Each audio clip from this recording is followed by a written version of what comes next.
System को खत्म करने की बात हो रही है। मोहसिन नकवी को प्राइम मिनिस्टर बनाया जाएगा और तमाम सियासी जमातों को प्रैक्टिकली इररेलेवेंट बना दिया जाएगा। तो शायद बहुत से लोग कहते हैं कि यार ये क्या साजिशी थ्योरियां, कंस्पिरेसी थ्योरियां देता रहता है। लेकिन आज पाकिस्तान के अंदर प्रेसिडेंशियल सिस्टम की बातचीत जो है वो खुलेआम पाकिस्तान की मिलिट्री एस्टैब्लिशमेंट के नुमाइंदे कर रहे हैं। ये तो फील्ड मार्शल की मेहनत का भी कोई फायदा नहीं होगा।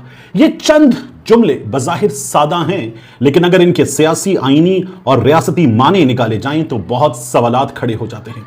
4 साल के बाद मौजूदा हुकूमत के वजीर दाखिला जो हैं वो कौम को ये बता रहे हैं कि मौजूदा निजाम तबाह हो चुका है, कोलैप्स कर चुका है। इस निजाम के जरिए आम बंदे को कुछ डिलीवर नहीं किया जा सकता। इस निजाम में आम बंदे के लिए कुछ नहीं है। क्या इन बातों में वजन है? नकवी ने एस्टेब्लिशमेंट के बिहाफ के ऊपर मायूसी जाहिर की है।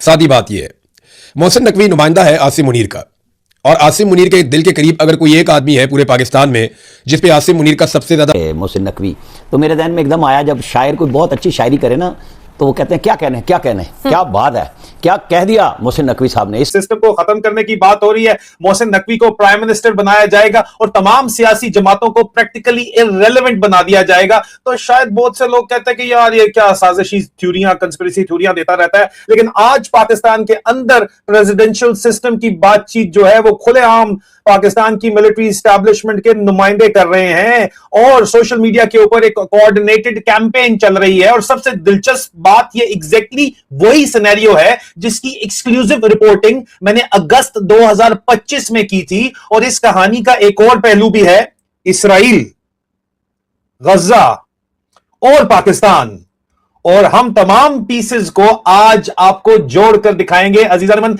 मैंने अगस्त 2025 के अंदर एक एक्सक्लूसिव स्टोरी की थी, काफी तफसील के अंदर की थी। आपको अपनी स्क्रीन के ऊपर नजर आ रहा है, ये तफसीलात आपको यहां पे बड़ा क्लियर कट नजर आ रही हैं। 18 अगस्त 2025 को मैंने अपने मिलिट्री एस्टैब्लिशमेंट सोर्सेज के हवाले से रिपोर्ट किया था कि जीएचक्यू के अंदर एक पॉलिटिकल ओवरहॉलिंग डिस्कस हो रही है, क्योंकि सिस्टम फेल हो चुका है, कोई भी काम कारगर नहीं हो रहा, कोई भी कार्रवाई जो है वो इस वक्त इनकी चल नहीं रही, कोई भी गिद्दड़ सिंगी इनकी काम नहीं आ रही है। और मैंने इस रिपोर्ट में आपको बताया था कि प्रेसिडेंशियल सिस्टम ये लेके आएंगे, सबूत हाजिर है। आसिम मुनीर को प्रेसिडेंट बनाना चाहते हैं, वर्दी के अंदर मोहसिन नकवी उसके साले डिक्टेटर के पेशाब को जो खालिद खुर्शीद साहब कहते हैं वजीर आजम बनाना चाहते हैं, और पॉलिटिकल पार्टीज के रोल को खत्म करके बहुत लिमिटेड करना चाहते हैं कि बस ये पार्लियामेंट के अंदर बैठे, इनको जब हम कानून बताएं वो पास करें, नहीं तो अपना काम करें। नकवी ने एस्टेब्लिशमेंट के बिहाफ के ऊपर मायूसी जाहिर की है। सादी बात यह है, मोहसिन नकवी नुमाइंदा है आसिम मुनीर का, और आसिम मुनीर के दिल के करीब अगर कोई एक आदमी है पूरे पाकिस्तान में जिस पे आसिम मुनीर का सबसे ज्यादा भरोसा है तो वो मोहसिन नकवी है। अब सबसे काबिल भरोसा आदमी है और वो गिले और शिकवे कर रहा है और इस तरह के जुमले बोल रहा है जो इस वक्त की हुकूमत को सूट नहीं करते। तो इसका मतलब क्या है?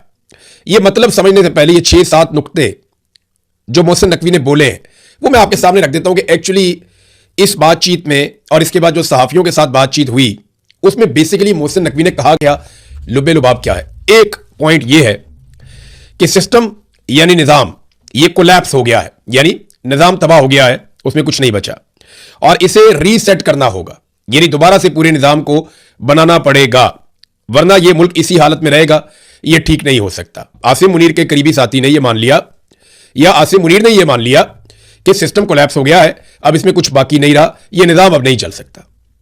नंबर 2, नौजवानों के हवाले से उन्होंने कहा जी लालच दे के, कोई लैपटॉप बांट के, कोई पैसा वैसा दे के आप नौजवानों को ना खरीद सकते हैं ना उन्हें खुश कर सकते हैं। तो आप नौजवानों को नौजवान कहें या काकरोच कहें, कुछ भी कहें, ये काकरोच अगर इकट्ठा हो गया तो ये हर चीज को उलट पलट कर देगा।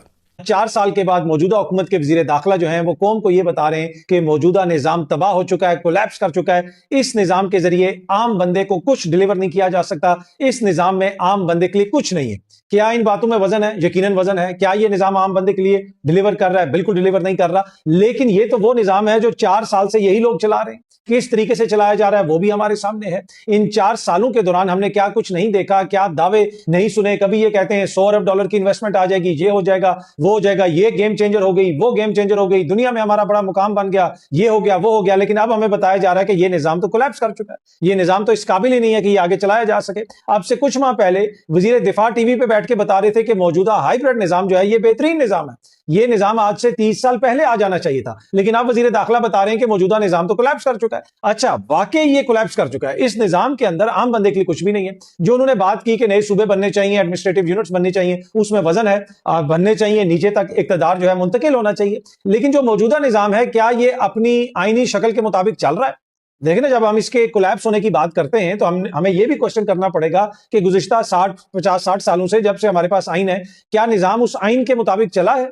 क्या निजाम के अंदर जिसका जो किरदार है वो अपने किरदार तक महदूद रहा है? क्या सियासतदानों ने सही अपना किरदार अदा किया है? क्या इस्टेब्लिशमेंट का किरदार जो है वो उसके आईनी किरदार के अंदर रहा है? क्या अदलिया ने अपना किरदार अपने आईनी किरदार के अंदर रखा है? क्या जो मुकन्नना है उसने कोई चीज कहीं पे कोई तजावुज तो नहीं की? तो ये वो बहुत सारे क्वेश्चन हैं जिनका आंसर भी आपको देना पड़ेगा। ये तो नहीं हो सकता कि आप आके सिर्फ ये कह दें कि ये निजाम कोलैप्स कर चुका है। ये तो फील्ड मार्शल की मेहनत का भी कोई फायदा नहीं होगा। ये चंद जुमले बज़ाहिर सादा हैं, लेकिन अगर इनके सियासी, आईनी और रियासती माने निकाले जाएं तो बहुत सवालात खड़े हो जाते हैं। पहला सवाल यह है कि सिस्टम है क्या, और अगर यह गिर चुका है तो इससे चला कौन रहा था? यह बात अपोजिशन का कोई रहनुमा नहीं कह रहा, यह बात पाकिस्तान का वजीर दाखिला कह रहा है। एक ऐसा वजीर दाखिला जिसके पास दाखिली सलामती, अमन अमान, हसास मामलात और रियासती उमूर की अहम तरीन जिम्मेदारियां हैं। इसलिए उनके अल्फाज को मामूल का सियासी बयान कहा ही नहीं जा सकता। मोहसिन नकवी तो मेरे ध्यान में एकदम आया, जब शायर कोई बहुत अच्छी शायरी करे ना तो वो कहते हैं क्या कहने, क्या कहने, क्या बात है, क्या कह दिया मोहसिन नकवी साहब ने। इस निज़ाम के सबसे बड़े बेनिफिशरी मुफ्त में कौन है? मोहसिन नकवी। हम क्या बेनिफिशरी हैं? SHO की मारा है बलूचिस्तान। क्या हुआ है हमारा सारा अमन अमान जिसमें आप वजीर दाखिला हैं? क्या बना है हमारी क्रिकेट का जिसमें आप क्रिकेट बोर्ड के चेयरमैन हैं? आप जरा हमें वो नुस्खा कीमिया तो बताएं कि आपने क्या हल किया कि आप कहते हैं ये सिस्टम फरसूदा है। बिल्कुल है, हम तो हर रोज कहते हैं कि ना ये ब्यूरोक्रेसी चल सकती है ना सिस्टम। SIFC आपने चला लिया, बड़े 5-6 शोबे डाल लिए, किसमें आपको कामयाबी हुई? स्वाय प्रोग्राम करने के, जिस तरह आज आपने एक बड़ा प्रोग्राम कर लिया। जनरल मुशर्रफ के साथ कौन टेक्नोक्रेट थे पहले 3 साल में? सोचो, तो देश खुद को एटम बम और पता नहीं क्या क्या बोलकर से बनाता था, आज वहां के वजीर खुद दुनिया के सामने रो रो कर ये कह रहा है कि हमारा सिस्टम पूरी तरह से कोलैप्स हो चुका है, खत्म हो चुका है। इससे बड़ी बेइज्जती और क्या कि हम खुद मान रहे हैं कि पिछले 70 साल से भाई तुमसे एक ढंग का मुल्क नहीं चला पाए और तुम्हारा पूरा प्रशासनिक धरा पूरी तरह से खत्म हो गया। इनका हाल ये हो गया है कि भाई आम जनता वहां 2 वक्त की रोटी के लिए तरस रहा है, आटे के लिए ट्रक के पीछे लोग जान दे रहे हैं, और ये लोग बस IMF के सामने कटोरा लेकर भीख मांगने में लगे हैं। मोहसिन नकवी का ये बयान, इनका मुंह पर एक ऐसा तमाचा है, जबरदस्त तमाचा मारा है। इनके पास चुप होने के अलावा कोई दूसरा रास्ता बचा नहीं है। जंग लगा हुआ है, सिस्टम लेकर चल रहे हैं, ना जनता को सुरक्षा दे पा रहे हैं और ना देश को एक कदम आगे बढ़ा पा रहे हैं। खुद की औकात इनको पता चल चुकी, बस दुनिया के सामने रोना, बाकी रोना ही है। दुनिया के सामने भीख मांगना है और हर चीज में इंडिया का नाम लगाना है इनको, भिखारियों को।